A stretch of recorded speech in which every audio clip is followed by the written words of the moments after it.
Hello guys, welcome back to our anime explainer. Guys, please like the video and subscribe to my channel. Today is explanation of Tales of Herding God Part 117 based on novel. So let's start. Sword Hall Master's sturdy body trembled, and he turned his head to look at the impregnable pass, with heroism burning in his chest. In the meantime, Qin Mu and Cripple had already reached Duck Tongue Zone. Qin Gongso, I trust you have been well since we last met. Qin Mu said loudly while smiling. Pan Gongso smiled and looked left and right. Khan Rwandi, this is Heavenly Devil Cult Master. He isn't someone who can execute that sea of sword light, right? Behind him, Khan Rwandi's lightning-fast eyes scanned Qin Mu, and he said solemnly, it's this youth. When he came to the battlefield, that terrifying sword skill burst forth and made everyone hold their breaths. Qin Mu looked at Pan Gongso's back, slightly stunned. Behind him were numerous Khans and shaman kings of Roland's Golden Palace. However, one of them was extremely eye-catching. His figure towered over all others since he was much taller even than Sword Hall Master and Apothecary. Even though it was the end of summer, he was still wearing a thick raccoon skin with a golden knife and quiver on his waist. After feeling his invasive gaze, Qin Mu could immediately guess the origin of this person. The mighty lord of the prairie, Khan Rwandi. Back when Grand Shaman had personally granted the title of Khan to this person, Khan Rwandi became the #1 divine archer in the world. His tribe was also proficient in horseback archery, so from that day onwards, Khan Rwandi rose in power. His martial power was definitely near the top, and he wasn't just a divine archer. When Qin Mu and Chancellor Ba Shan had met the Pan Gongso who hadn't yet been taken over, his fist skills had made both Qin Mu and Chancellor Ba Shan take notice of him. Those skills had originated from Khan Rwandi, which showed that his battle power was not limited to the bow and arrow. People frequently compared Khan Rwandi and Emperor Yang Feng. Both of them were mighty leaders that had pushed ahead with bold and decisive reforms. Yet Khan Rwandi was more like an imitator, learning from Emperor Yanfeng's actions and reforming the messy situation on the prairie where all the tribes ruled themselves. He annexed them and eradicated all big and small shaman sects. All the experts were then taken in by him to join his army. If it was not for Roland's Golden Palace purposely obstructing him, he would have long united the prairie. At that time, Roland's Golden Palace had been worried that Khan Rwandi would imitate Eternal Peace Imperial Preceptor and Emperor Yang Feng, and after uniting the prairie beat down on the Golden Palace. Therefore they didn't fully support him. Only after Grandmaster had reincarnated into Pan Gongso and taken the leadership of the Golden Palace, did they fully support him in his effort to unite the prairie. Khan Rwandi's abilities won't be any weaker than those of Emperor Yang Feng. Qin Mu smiled and walked in front of Cripple while shouting, Pan Gongso, is that your dad, Khan Rwandi, behind you? Pan Gongso was unmoved and smiled. Little slut, still trying to agitate me. Senior brother Rwandi. Qin Mu greeted Khan Rwandi with a face full of smiles. Heavenly Saint Cult Master pays his respects to the Khan of the prairie. Khan Rwandi frowned, slightly at a loss, since Qin Mu obviously wanted to take advantage of Pan Gongso. If he was to greet him back, that would make Pan Gongso's seniority a level lower than that of Qin Mu. Then, in the next instant, Qin Mu would make Pan Gongso call him uncle.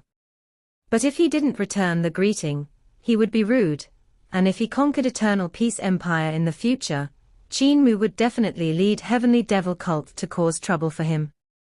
Pan Gongso knew what he was thinking and smiled. Khan Rwandi, the Qin brat drives people mad this way. A sentence from him can stifle one to death, while wanting nothing more than to mince him to pieces. Now that you have seen him, you should know that all his abilities come from his mouth. He's nothing more than that. In that case, Is that old man behind him the one that executed the sword light, that was like a vast sea? Khan Rwandi asked. Pan Gong Tso didn't recognize Cripple, so he shook his head. It's not him. It's an armless and legless old fart. Don't worry, that old fart won't make a move easily. He has too many rules which restrict him to death. Furthermore, a few days later, there will be people from high heavens coming here to get rid of him. He smiled.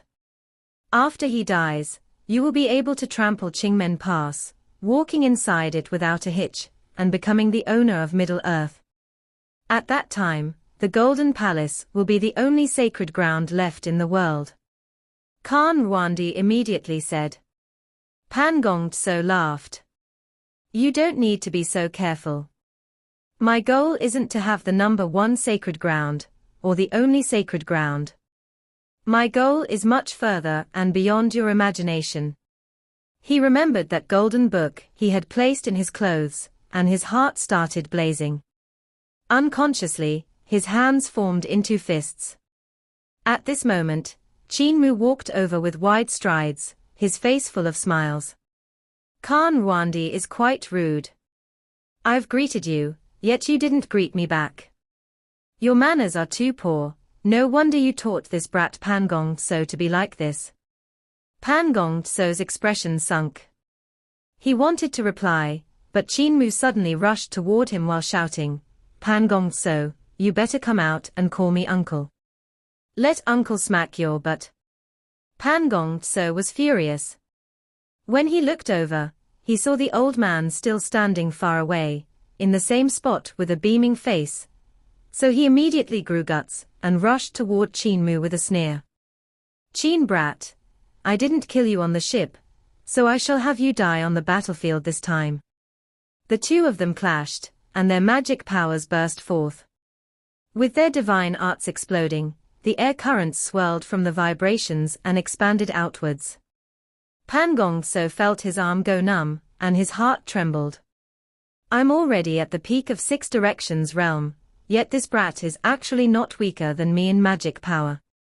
Qin Mu put his hands together, and countless sword lights flew out from the Daotai sack on his back to attack. Pan Gong Tso immediately defended. However, the countless sword lights suddenly pulled back and transformed into a huge sparkling silver ball that came crashing down. Pan Gong Tso raised his hands to hold the huge sword pellet, but he couldn't help grunting as he got pressed into the ground. Khan Rwandi and the rest hurriedly went over to save him, so Qin Mu immediately opened his Daotai sack and pulled his sword pellet back inside. In the meantime, the figure of that beaming old man vanished. Like a phantom, it flashed past every single person. Everyone was messed up for a moment, feeling like they had been attacked by this elder. Right then, Pan Gong Tso appeared from far away, floating out from the ground while shouting, no need to fight with him. We shall let him see true power on the battlefield. Qin Mu and the old man didn't remain to battle. Instead, they suddenly ran away, leaving two trails of smoke as they sprinted back to Qingmen Pass. That amiable-looking elder raised the spoils that piled up on his hands like a mountain. The clothes, accessories, and spirit weapons on Khan Rwandi and the rest had been cleanly looted, leaving all of them standing there naked and not knowing what to do. On Qin Mu's hand was a golden book, with a piece of underwear beneath it, while he was frantically escaping toward Qingmen Pass. Pan Gong Tso was stunned, then hurriedly opened up his clothes before giving off a world-shaking scream. The golden book that he had hidden in his clothes had vanished, and along with it, his underwear was gone as well. Chase them! Pan Gong Tso shouted sternly. Right at this moment, the city gates of Qingmen Pass opened wide, and countless soldiers and horses flooded out from inside. Flying ships rose into the air from behind the watchtower, the bows of which were pointed at Hilan Pass. Giants were standing on those bows, beating battle drums. The sound they made was like the rumble of thunder. Eternal Peace Imperial Preceptor's voice could be heard throughout the whole city. Soldiers, raise Hilan Pass to the ground. Pangong Tso was leading Khan Wandi and the rest of the experts to chase after Qin Mu when he saw over 200 flying ships flying their flags. They covered the sky and the sun as though there were over 200 clouds covering half of the horizon and moving over. Below the flying ships, an army of strange beasts rushed out. The large creatures were moving forward like small mountains while archers sat on their backs. Behind them were chariots, mounted riders, and then the infantry in formation. They were separated into different types of troops according to the attributes of their spirit bodies, and it was a majestic sight. This formation was astonishing, and puzzled Khan Wandi. In the past, Eternal Peace Empire had the army of strange beasts in front, with the chariots and mounted riders behind. The infantry would then act as vanguard by rushing forth under the strange beasts. As for the flying ships, they would be situated in the middle of the army. Even though flying ships could float in the air, their range wasn't too great. They could easily be taken down, so they needed the protection of the middle guard. Yet right then the flying ships were at the very front. To take them down, experts needed to just swing their knife pellets into the sky from 30 miles away, and the ships would be destroyed while all of their passengers would fall off. Worse, if a pill furnace was hit, all the soldiers on the ship would die in the explosion. Qin Mu had improved the pill furnaces of the flying ships and drastically increased their firepower.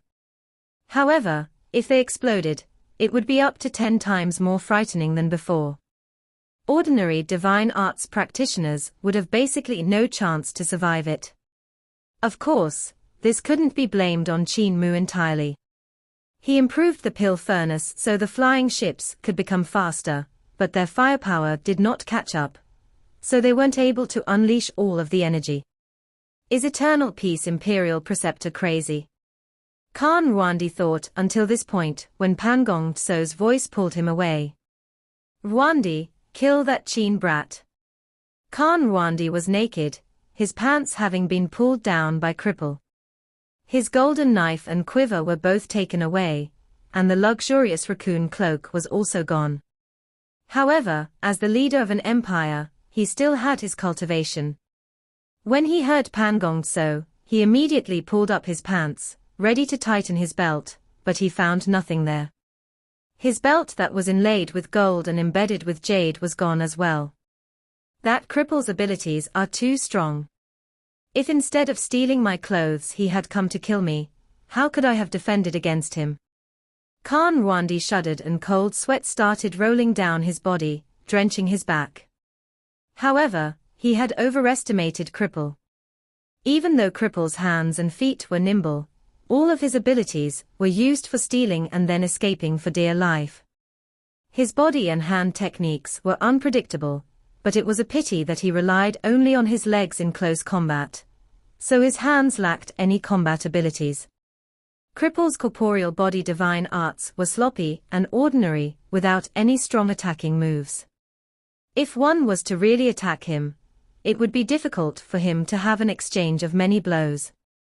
The most terrifying thing about him was his body techniques. Even though Khan Wandi didn't have a bow or an arrow, his cultivation was still around. His vital chi suddenly burst forth, and a figure that was like a god and a devil slowly stood up behind him. It had 4 arms and a bird's head while blazing fire shone brilliantly all over its body. This god, which Khan Wandi's primordial spirit materialized. Its 4 arms pulled onto the bow, and blazing fire instantly filled the air of Duck Tongue Zone. Flames whooshed and gathered toward him, forming an incomparably bright arrow between the huge bow. A vibration could be heard, and an arrow shot out. The sky and land became incomparably parched, while flames caused visions to appear one after another. Wherever the arrow flew, fire dragons would seem to roll around in the yellow desert. They wreaked havoc all they went. Still topless, Khan Wandi raised his right hand. With his index and middle fingers put together while his thumb was on his ring and little finger, by which a sword art was clutched, he pressed on the heart of his brows. Swoosh! The arrow of flames was incomparably quick, and shot straight toward the running cripple and Qin Mu. The arrow was so fast that no one could see its incomparably bright flames, only a black line after the arrow had flashed past them. Pan Gong Tso was extremely shocked. Khan Ruandi was acclaimed as the #1 divine archer on the prairie, and the power displayed by his arrow had made even his heart palpitate. If I retrieve the Golden Book and go on to the next step to become God, I will need to guard against my convenient father. My Golden Book. Pan Gong Tso's heart was tearing apart. When he thought of how Qin Mu had stolen his Golden Book, he felt like he'd been stabbed in the heart before it was crushed. On the journey to the border station, he had sneakily read the Golden Book and memorized the circulation diagram inside it. However, the circulation diagram was extremely complicated, and the barest hint of difference would be the same as walking 1,000 miles in the wrong direction. There couldn't be any mistakes in repairing the divine bridge. Pan Gong Tso wasn't certain that he could replicate everything he saw without a single mix-up.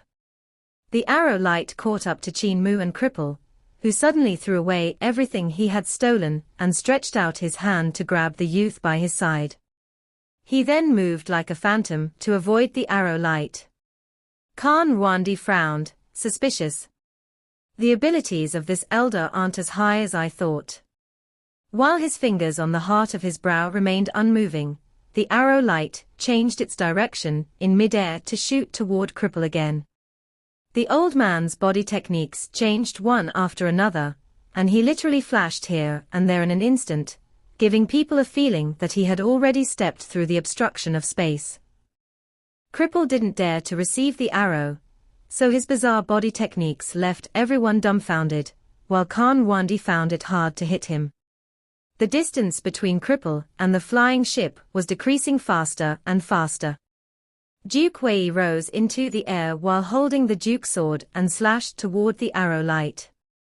Boom! Incomparably terrifying explosion burst forth, and Duke Wei was blown upwards from the vibration. He then rose back up and landed on a flying ship while laughing. Ruandi, you indeed have a skill or two. Ruandi's abilities were above his, so the arrow's momentum didn't slow down. Suddenly, Grand General who crowns the army stepped forward. His square sky halberd soared into the air and transformed into the claws of a dragon that stretched out to grab onto the arrow light. Grand General who crowns the army grunted, and his vital chi almost burst from the impact. His legs couldn't resist moving back repeatedly, until he finally took the arrow light down. In the end, he was left overwhelmed with shock. If it wasn't for Duke Wei, who had clashed with the arrow first and exhausted more than half of its power, he wouldn't have been able to receive this move at all. The Khan of Barbarian Di Empire had a justified reputation. He's just a bit weaker than Imperial Preceptor and His Majesty. Once the sword light dispersed, Grand General who crowns the army stretched his hands out to grab forward. The long dragon flew back and transformed into a blood-red square sky halberd in his hands. The dragon claw changed into a small branch of the halberd which hummed as it vibrated. In Duck Tongue Zone, all the Khans and Shaman Kings were lifting their pants up, but all of them couldn't find their belts. Suddenly, the tooting of a bugle horn came from Hilan Pass, which was behind them. The army of all tribes came pouring out like a flood. The troops of the prairie were proficient in horse riding, so the first to come out was the goat army. The divine arts practitioners that belonged to it weren't riding on mountain goats, but barbarian goats, which were strange beasts with 2 legs. They were mixed bloods that came from goats and strange beasts of great ruins. They ate grass, but were all strong and sturdy. Barbarian goats had only 2 legs, but when they sprinted, they were like flightless birds rushing forward. Their physiques were very tall, so when they stood up, they were like small buildings. The strongest part of a barbarian goat was its horns, which curved into spirals. When the beasts came sprinting forward with lowered heads, they were akin to plows going through dozens of yards and smashing everything in their way. Meanwhile, in the air was the prairie's flying cavalry on hawk-eagle wolves. They were a sort of carnivorous strange beast, which had the body of a huge wolf with wings. On the backs of the wolves were the strongest archers and knife practitioners in the prairie.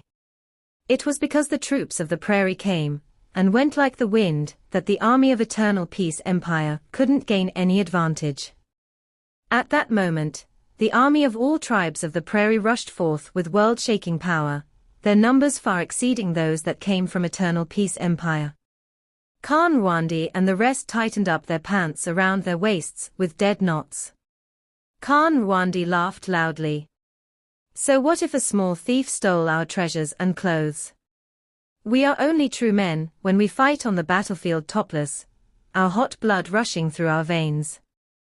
Our grudges have all been over land and livestock, so our tribesmen could live better lives. Even though the prairie is vast, there's still an end to our land. On the other hand, Eternal Peace Empire is rich and flourishing, they have plenty of women and land. Let us fight to our heart's content on this battlefield today. Once we conquer Qingmen Pass, Eternal Peace Empire will be our grazing land. Blood pumped in the veins of all the Khans on the battlefield. They all laughed loudly with their bare upper bodies as their heroic spirit overflowed into the heavens, dispersing all the white clouds, as if washing the sky clean. Their cultivations weren't weak. There were quite a number of experts of celestial being and life and death realm. There were even a few Khans who had cultivated to divine bridge realm. Everyone's vital chi burst forth, and their primordial spirits appeared. All kinds of god and devil apparitions took shape behind them, all of them looking extremely powerful, as they waited for their army to arrive. Once it did so, everyone executed their own methods. Some sprinted on the land while others flew into the air to face the fleet of Eternal Peace Empire. Pan Gong so hesitated, but he didn't follow after them. He summoned a shaman king over and said solemnly, "Escort me back into the pass." That shaman king acknowledged his order, while the other shaman kings rushed toward Eternal Peace Empire's fleet. On the flagship of the fleet, Sword Hall Master stood at the bow with his clothes fluttering in the wind. Yuyuan Chuyan stood beside him, and the two generals looked at the army of the prairie that was coming closer and closer. "General, the enemy has entered the range of 160 miles. The signaller that was measuring the distance shouted loudly, as he stood on the tall mast while gripping tightly on the ropes. Sword Hall's expression remained unchanged as he said, "Continue forward, inform me when it'll be 80 miles. Yuyuan Chuyan's face was also indifferent, but when he heard 80 miles, he raised his eyebrows slightly. The signaller waved a flag and ordered the ships to continue forward. "General, the enemy has reached the 80-mile range." Yuyuan Chuyan took out his sword pellet and held it in his hand with his eyebrows raised. Sword Hall Master then said, "Call me when it's 40 miles. Yuyuan Chuyan frowned slightly while looking at Sword Hall Master, but he didn't say anything. The signaller's nervous voice could soon be heard again. "The enemy has reached the 40 miles range." Yuyuan Chunyun let out a shaky breath, and the light in his eyes began to shine in all directions like the sun. Sword Hall Master said, "Send orders for all ships to heat up the true origin cannons, we will fire at 30 miles. Yuyuan Chuyan's palms were all sweaty, as he gritted his teeth while hissing, "General Jian sure can restrain himself. To actually wait until 30 miles. 30 miles, it's the range of the enemy." The signaller immediately waved his flag to command all the ships.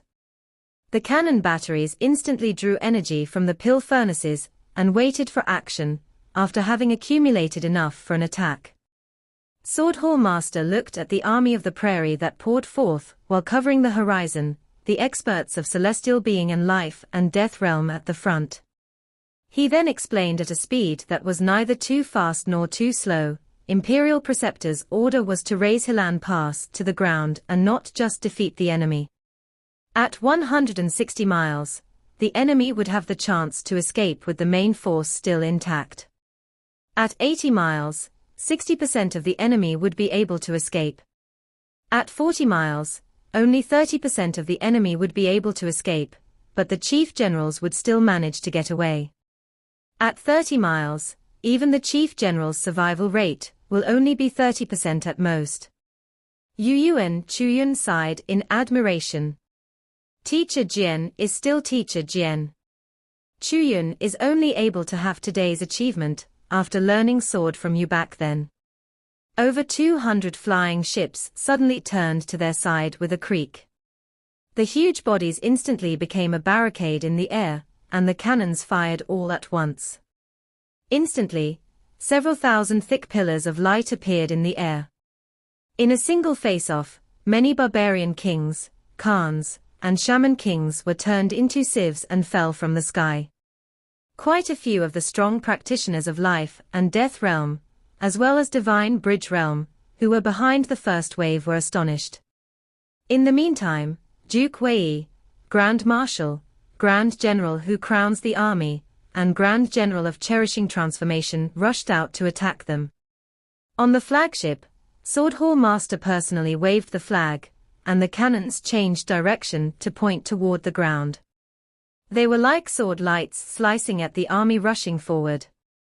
Sword Hall waved his flag and split the 200 and more ships into two fleets, one flying high in the sky while the other hovered 300 yards away from the ground. Yuyuan Chuyun controlled the fleet above to attack the flying wolves, while Sword Hall controlled the fleet below, plowing the land in front of them as they pushed forward. With the cannon beams sweeping through the battlefield, humans and goats were thrown into disorder wherever they passed. Meanwhile on the other side, Qin Mu and Cripple returned to Qingmen Pass to see Village Chief, an Eternal Peace Imperial Preceptor leisurely drinking tea on the city tower. They were completely unfazed by the situation outside. Jian Sanxing can restrain himself, and his attainments in sword skills are also extraordinary. With the battlefield like his sword, he's already considered a professional. Eternal Peace Imperial Preceptor poured tea for Village Chief, who was waiting for him to lift the teacup to his lips when he suddenly remembered that the man before him was not apothecary, thus he used his vital chi to lift the teacup up to take a sip. His sword skill has the shadow of your sword skill, but what's weird is that it also has the shadow of my sword skill. Eternal Peace Imperial Preceptor shook his head. I have never taught him before. The two of them turned their heads in unison to look at Qin Mu, who had just entered the city tower. If neither of them had taught Sword Hall his sword skills, it could only be this great cult master Qin. The two of them immediately frowned when they saw him holding a weird golden book with one hand and underwear with another. Mua, I've been forced to throw away the stuff I stole, but you haven't, so now you are the #1 divine thief in the world. Cripple praised as he stuck up his thumbs. Qin Mu shook his head and said, my abilities are way inferior to those of Grandpa Cripple. Throw it, throw it. Cripple pinched his nose and said, what's so good about Grandmaster's underwear? Quickly throw it away. Qin Mu threw the underwear out of the city tower. He then walked toward the two people that were drinking tea, and threw the golden book onto the tea table. He sniffed the fragrance of the tea and smiled. I have some good tea leaves. They are from a young master called Shu Xinghua who is from high heavens. I had shamelessly asked for half a bag from him. High heavens. Eternal Peace Imperial Preceptor and Village Chief's hearts jumped. Village Chief hurriedly asked, you met a visitor from high heavens? Did he attack you? No, bewildered, Qin Mu said, Shu Xinghua is a very amiable person. I had a clash with him, and we were both equally excellent. Village Chief, he's also an Overlord body. An Overlord body like me. The youth became excited. Overlord body. Eternal Peace Imperial Preceptor was a little bewildered. When he thought about it, he had never heard about this kind of constitution before, so he looked at Village Chief in doubt. Overlord body sounded much better than 4 great spirit bodies, but could this world really have a constitution that above 4 great spirit bodies? If so, why hadn't he heard about it before? And from the looks of it, there seemed to be 2 of these Overlord bodies in the world. Village Chief's face muscles twitched as he felt his face about to fall off. It was loose so often that it looked like it was just waiting for the moment to drop. Overlord body again. Mu, this rascal really can't calm down. He couldn't help sighing ruefully. He had really gone old. A small lie like this could alarm him and make his heart tremble in fear of being exposed. However, who could expose him? As the previous human emperor, he had merely said a white lie. So why did he have to subject himself to such torture? Why did he always have to think of how to cover up the lie? Ever since I made up this Overlord body constitution, I've lied more than I did in the past 800 years. Village Chief roused his spirit and shook his head. Mu, there can never be a second Overlord body. This Shuxinghua is definitely not an Overlord body. Qin Mu was puzzled, and so was Eternal Peace Imperial Preceptor. Cripple formed fists excitedly. As the only one who knows about the existence of Overlord body, Village Chief usually don't breathe a word of it to anyone, but is finally going to divulge some secrets. Village Chief's face was calm when he said at a speed that was neither fast nor slow, "It seems to have been the will of heaven that there would only be one Overlord body in all the previous generations. Others that seemed to look like it were all pseudo-Overlord bodies, but never the real thing. It has been like this since the start of days. In one era, there can only be one person with the true Overlord body. You need to remember this point." Eternal Peace Imperial Preceptor couldn't hide his astonishment. The only Overlord body in the world. The rest were all pseudo-Overlord bodies.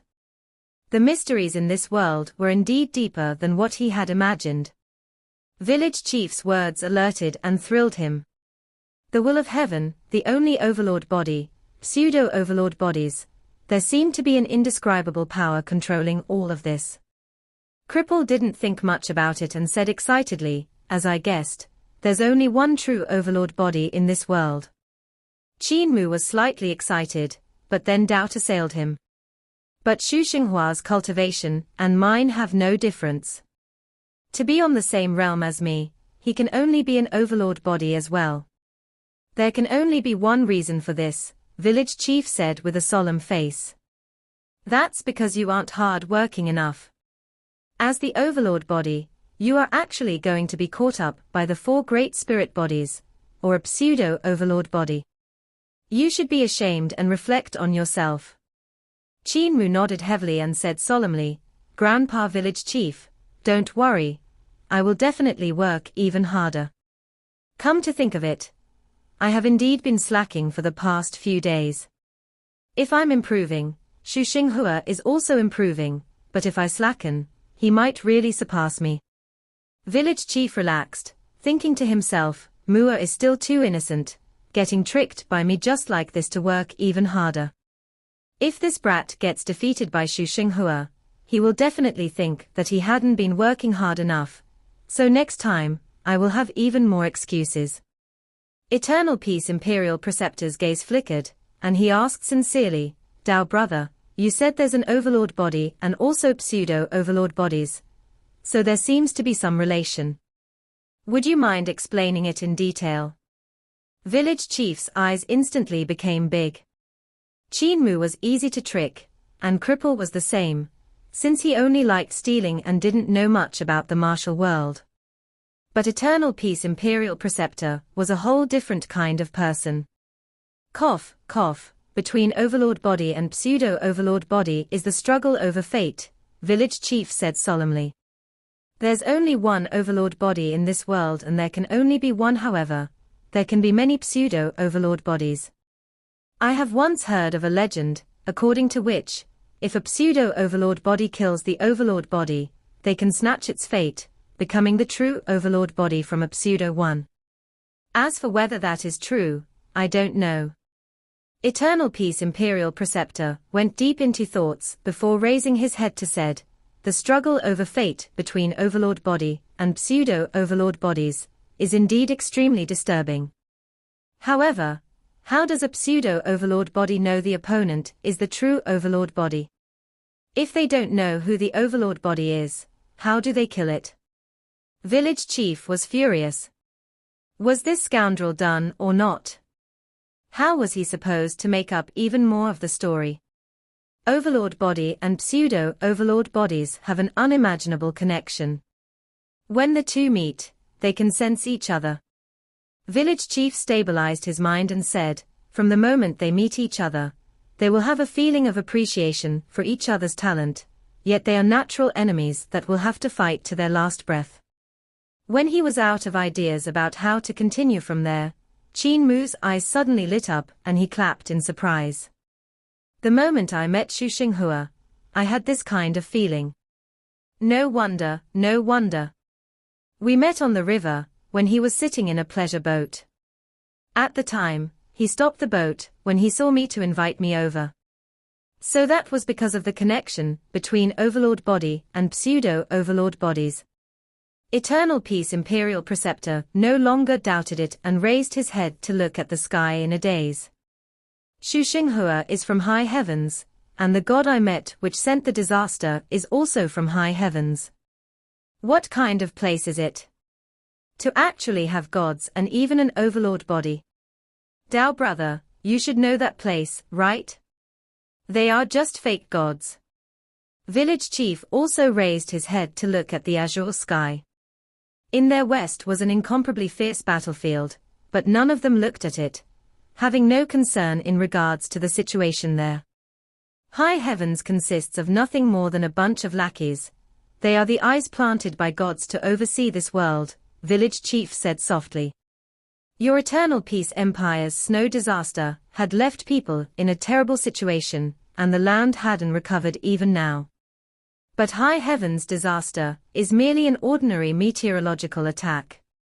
If a real god sent a disaster your way, He retracted his gaze and said, East Sea is 30,000 yards deep and it had sunk in one night. The east of Great Ruins was originally a sea, but it had become land and mountains overnight. Eternal Peace Imperial Preceptor's hair stood on end. I have pitted myself against high heavens all my life, and they aren't easy to deal with. However, the existences behind high heavens are even harder to deal with. Village Chief looked at where his arms and legs were severed and fell into a daze. He mumbled, you will meet them, Mua will also meet them. Eternal Peace Imperial Preceptor looked at the places where the limbs were missing on the old man. The scars left by a sword may have seemed ordinary to other people's eyes, but in his eyes, those of the current generation's sword god, there was boundless marvel within them. He knew well how terrifying was the person who had severed Village Chief's arms and legs. High heavens will send disaster on Eternal Peace once more. Village Chief let out a shaky breath and said, however, the main enemy of high heavens is still the human emperor. I fought with them for several hundred years, but the current me only has some 2-3 years left, but there's also you who have comprehended the sword path, so you can now fight with them. In the future, there'll be Mua as well. Now that I've walked out of Great Ruins, there will be visitors coming to find me in the next few days. I'll fight them one more time. He said it indifferently, but the three of listeners could hear a hint of resolution in his voice. Human Emperor can't die on the bed. Village Chief revealed a smile and said softly, the bed is not my resting place. Eternal Peace Imperial Preceptor raised his head once again, and said softly, high heavens. One day, the cavalry of my eternal peace will trample on that place. But first, we shall trample that Hilan Pass. He stood up and said, everyone, please move to Hilan Pass. A treasured carriage rolled up and came to the top of the city. Qin Mu carried Village Chief up and placed him in the treasured carriage, while Eternal Peace Imperial Preceptor drove the carriage with a smile. Let us continue our conversation at Hilan Pass. Cripple picked up the golden book on the table and threw it back to Qin Mu while saying, Grandmaster's book, no idea what kind of harmful and evil techniques are recorded inside. Qin Mu caught the golden book and shook his head.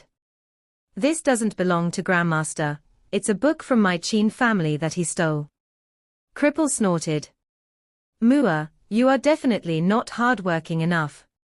How could you still be robbed by that brat, after learning my heaven-pilfering son's switching hand?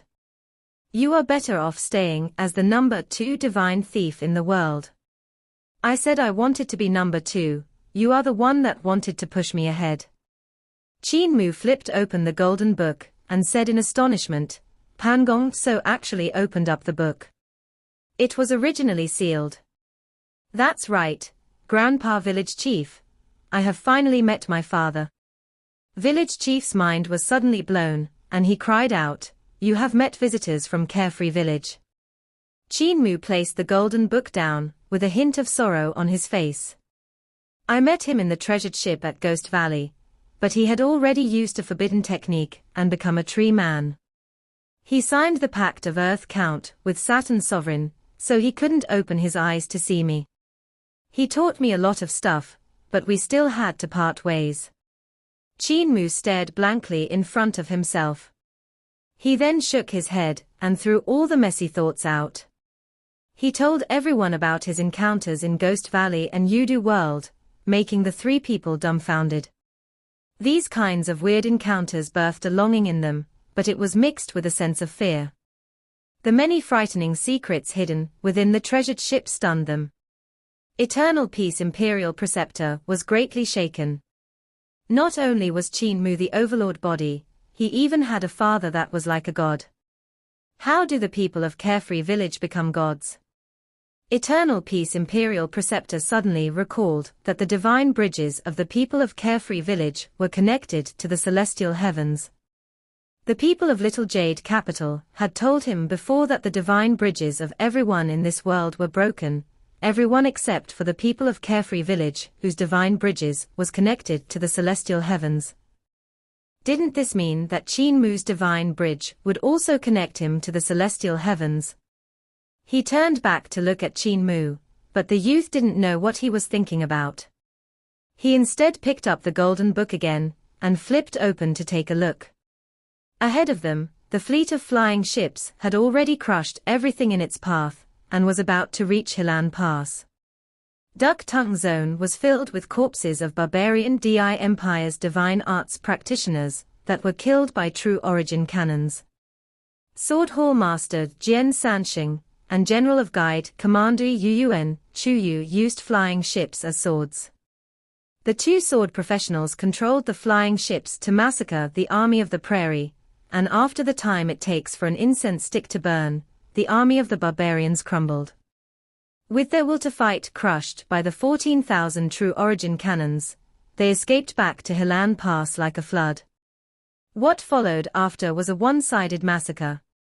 Even with the shaman kings and various khans doing their best, they couldn't stop the flood of the escapees that surged back into the pass. Eternal Peace Imperial drove the carriage quite slowly. The time was calculated so that when Sword Hall Master took down Hilan Pass, the carriage would enter the city.